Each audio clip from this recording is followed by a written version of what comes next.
Finally কালকে আরও একবার গিয়ে হাওড়ার যে এসবিএফ সিনেমা আছে প্ল্যাটিনাম মলের ওপরে 7 ফ্লোরে, তা সেখানে গিয়ে খাদান দেখে নিলাম এবং প্রথম দিনে ঠিক যেরকম ভিড় ছিল ঠিক সেরকমই ভিড় দেখতে পাই।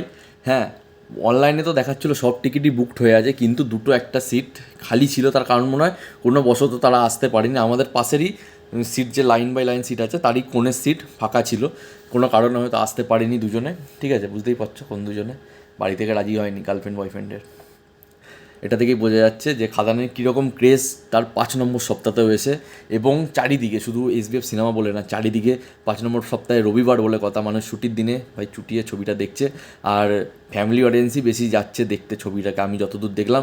আর বেশিরভাগই নতুন অডিয়েন্স ভাই, নতুন অডিয়েন্স। কারণ অনেকেরই মুখে শুনলাম ভালো করেছে, অনেকের আবার এটা বলছে এটা হলে ভালো হতো, ওটা হলে ভালো হতো। অনেকে আবার দেবের ডায়লগটা বলছে, ফ্যামিলির অডিয়েন্সরা বলছে, ঠিক আছে, যে ফ্যামিলি নিয়ে ব্যস্ত আছি বলে কী ভাবেছিস, অ্যাকসেন্টটা ভুলে গেছি, এটা তো দেব বলেছিল, তাই এটাই করে দেখিয়েছে, অ্যাকসেন্টটা করে দেখিয়েছে।